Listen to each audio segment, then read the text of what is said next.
রিজিকের অভাবে কেউ মরে না, আলেমরা জানায়। হায়াত ফুরালে যায় চলে সে আখের ঠিকানায়। হায়াত ফুরালে যায় চলে সে আখের ঠিকানায়। রিজিকের অভাবে কেউ মরে না, আলেমরা জানায়।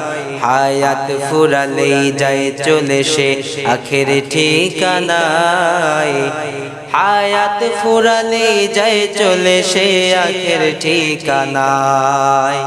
হালাল রিজিকের সন্ধানে কেউ থাকলে সচেষ্টায়, বৈধভাবে পৌঁছাবে রিজিক তার কাছে নিশ্চয়। বৈধভাবে পৌঁছাবে রিজিক তার কাছে নিশ্চয়। হালাল রিজিকের সন্ধানে কেউ থাকলে সচেষ্টায়, বৈধভাবে পৌঁছাবে রিজিক তার কাছে নিশ্চয়। বৈধভাবে পৌঁছাবে রিজিক তার কাছে নিশ্চয়। ওয়ামা মিন দাব্বাতিন ফিল আরদি ইল্লা আলাল্লাহি রিজকুহা। ভূপৃষ্ঠের মধ্যে যত বিচরণশীল প্রাণী আছে সবার রিজিকের দায়িত্বভার গ্রহণ করেছেন রব্বুল আলামিন। ওয়া ইয়ালামু মুস্তাকাররাহা ওয়া মুস্তাওদাআহা কুল্লু ফি কিতাবিম মুবিন। আর এই সব কিছু সুস্পষ্ট কিতাবের মধ্যে লিপিবদ্ধ। কিন্তু রব্বুল আলামিনের এটা সিস্টেম না যে তিনি আসমান থেকে খাবার সংগ্রহ করে বান্দার মুখের সামনে হাজির করে দিবেন। না না, এটা রব্বুল আলামিনের সিস্টেম না। আল্লাহ যে বিনা শর্তে রাজ্জাক এটা বোঝানোর জন্য বলেন, ওয়ামা মিন দাব্বাতিন ফিল আরদি ইল্লা আলাল্লাহি রিজকুহা। ভূপৃষ্ঠের মধ্যে বিচরণশীল সকল প্রাণীর জীবিকার দায়িত্বভার আল্লাহ গ্রহণ করেছেন। কিন্তু কুরআনুল কারীমের অপর এক আয়াতের মধ্যে রব্বুল আলামিন বলেন, فَإِذَا قُضِيَتِ الصَّلَاةُ فَانْتَشِرُوا فِي الْأَرْضِ وَابْتَغُوا مِنْ فَضْلِ اللَّهِ। যখন নামাজ শেষ হয়ে যায় জমিনে ছড়িয়ে পড়ো, ব্যবসার জন্য, চাকরির জন্য, কৃষিকাজ করার জন্য। فَإِذَا قُضِيَتِ الصَّلَاةُ فَانْتَشِرُوا فِي الْأَرْضِ وَابْتَغُوا مِنْ فَضْلِ اللَّهِ। এবং এভাবে আল্লাহ তাআলার অনুগ্রহ সন্ধান করো। কিন্তু কোন বান্দা যখন হালাল পদ্ধতি অবলম্বন করে আল্লাহ রব্বুল আলামিনের উপর পরিপূর্ণ তাওয়াক্কুল করতে পারে, তখন রব্বুল আলামিন চাইলে তার সিস্টেমের বিপরীত তার কাছে রিজিক পৌঁছায় দিতে পারেন। পৃথিবীতে এরকম অনেক নজির আছে। হযরতে মূসা আলাইহিস সালাতু ওয়াস সালামের উম্মত বনি ইসরাইলকে রব্বুল আলামিন 40 বছর পর্যন্ত আসমানি খানা খাওয়ায়া সাহায্য করেছেন। হযরতে ঈসা আলাইহিস সালাতু ওয়াস সালামের উম্মতদেরকে এরকম রুটি আর মাছের ভুনার খাঞ্চা প্রেরণ করেছেন। ওয়ামা মিন দাব্বাতিন ফিল আরদি ইল্লা আলাল্লাহি রিজকুহা। ইমাম কুরতুবী রাহিমাহুল্লাহ তাফসীর গ্রন্থে এই আয়াতের ব্যাখ্যা করতে গিয়ে হযরতে আবু মুসা আশআরী ও আবু মালিক আশআরী রাদিয়াল্লাহু তাআলা আনহুমাদের ঘটনা বর্ণনা করেছেন। একবার ইয়ামান থেকে তারা মদিনা তৈয়বায় হিজরত করলেন, সফর করলেন। মদিনা শরীফে আসার পর তাদের কাছে যেই খানা ছিল সব খাবার ফুরিয়ে গেল।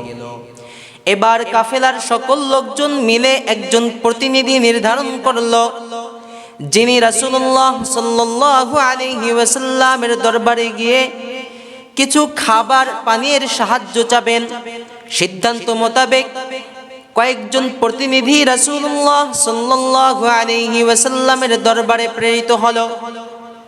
যখন রাসূল করিম সাল্লাল্লাহু আলাইহি ওয়াসাল্লামের হুজরা শরীফের নিকটে গেল, তখন রাসূল করিম সাল্লাল্লাহু আলাইহি ওয়াসাল্লাম তেলাওয়াত করতেছিলেন। ওই প্রতিনিধিদের কানে রাসূলুল্লাহর তেলাওয়াত ভেসে আসলো, ওয়ামা মিন দাব্বাতিন ফিল আরদি ইল্লা আলাল্লাহি রিজকুহা। ভূপৃষ্ঠের মধ্যে যত প্রাণী আছে এমন কোন প্রাণী নাই যাদের রিজিকের দায়িত্বভার আল্লাহ গ্রহণ করেননি। এই আয়াত যখন কাফেলার প্রতিনিধিগণ শ্রবণ করলেন তখন ধারণা করতে লাগলেন, ভূপৃষ্ঠের সমস্ত প্রাণীদের রিজিকের দায়িত্বভার যদি আল্লাহ গ্রহণ করে থাকেন তাহলে আমরাও তো ওই প্রাণীদের মধ্যে অন্তর্ভুক্ত, আমরাও তো অতটা নিকৃষ্ট না যে আল্লাহ রাব্বুল আলামিন আমাদের রিজিকের দায়িত্বভার গ্রহণ করবেন না। সাথে সাথে রাসূলুল্লাহর দরবারে না গিয়ে তারা কাফেলার কাছে ফিরে গেল। কাফেলার কাছে ফিরে যাওয়ার পর এবার তাদেরকে বলতে লাগলো, শুভ সংবাদ তোমাদের জন্য রব্বুল আলামিনের সাহায্য আসতেছে। এই শুভ সংবাদ শুনে কাফেলার সকল লোকজন ভাবতে লাগলো হয়তোবা কিছুক্ষণের মধ্যেই রাসূলুল্লাহ সাল্লাল্লাহু আলাইহি ওয়াসাল্লামের দরবার থেকে আমাদের জন্য খাবারের এরকম সাহায্য আসতেছে। ঘটনাক্রমে কিছুক্ষণ পরেই দেখা গেল একজন অপরিচিত ব্যক্তি এরকম রুটি এবং গোশতের ভুনার খাঞ্চা সহ ওই কাফেলার দরবারে উপস্থিত হলো। তারা নির্ঘাত ভাবতেছিল রাসূল করিম সাল্লাল্লাহু আলাইহি ওয়াসাল্লাম পাঠিয়েছেন। কাফেলার সমস্ত ব্যক্তিবর্গ পেট পূর্ণ করে আহার করলেন, এরপরও খাবার রয়ে গেল। তারা ভাবতে লাগলো রাসূল করিম সাল্লাল্লাহু আলাইহি ওয়াসাল্লাম আমাদের জন্য খাবার পাঠিয়েছেন, অবশিষ্ট খাবারগুলোকে রাসূল করিম সাল্লাল্লাহু আলাইহি ওয়াসাল্লামের দরবারে প্রেরণ করা হোক। সিদ্ধান্ত মোতাবেক তারা ওই প্রতিনিধিদের মাধ্যমে রাসূল করিম সাল্লাল্লাহু আলাইহি ওয়াসাল্লামের দরবারে খাবার নিয়ে উপস্থিত হলো। নবীজি জিজ্ঞাসা করলেন, তোমরা কারা, কোত্থেকে এসেছো? তারাও আশ্চর্য হয়ে গেল, আরে যিনি আমাদের কাছে খাবার প্রেরণ করেছেন তিনি উল্টো প্রশ্ন করতেছেন যে তোমরা কারা, কোত্থেকে এসেছো, কি নিয়ে এসেছো? তখন রাসূল করিম সাল্লাল্লাহু আলাইহি ওয়াসাল্লামের এই প্রশ্নের উত্তরে তারা ওই পিছনের ঘটনা সবিস্তরে বর্ণনা করলেন। তখন রাসূল করিম সাল্লাল্লাহু আলাইহি ওয়াসাল্লাম বললেন, ওয়ামা মিন দাব্বাতিন ফিল আরদি ইল্লা আলাল্লাহি রিজকুহা, ভূপৃষ্ঠের মধ্যে এমন কোনো প্রাণী নেই যেই প্রাণীর রিজিকের দায়িত্বভার আল্লাহ গ্রহণ করেনি। তার জ্বলন্ত উদাহরণ আজকের এই ঘটনা। বলেন সুবহানাল্লাহ। এজন্যই কবি বলেন, রিজিকের অভাবে কেউ মরে না, আলেমরা জানায়, হায়াত ফুরালে যায় চলে সে আখের ঠিকানায়, হায়াত ফুরালে যায় চলে সে আখের ঠিকানায়। রিজিকের অভাবে কেউ মরে না, আলেমরা জানায়, হায়াত ফুরালে যায় চলে সে আখের ঠিকানায়, হায়াত ফুরালে যায় চলে সে আখের ঠিকানায়।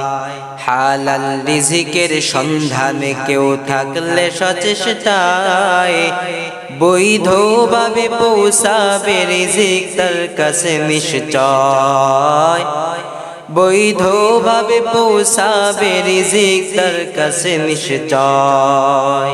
হালাল রিজিকের সন্ধানে কেউ থাকলে সচেষ্টায়, বৈধভাবে পৌঁছাবে রিজিক তার কাছে নিশ্চয়, বৈধভাবে পৌঁছাবে রিজিক তার কাছে নিশ্চয়। বলেন সুবহানাল্লাহ।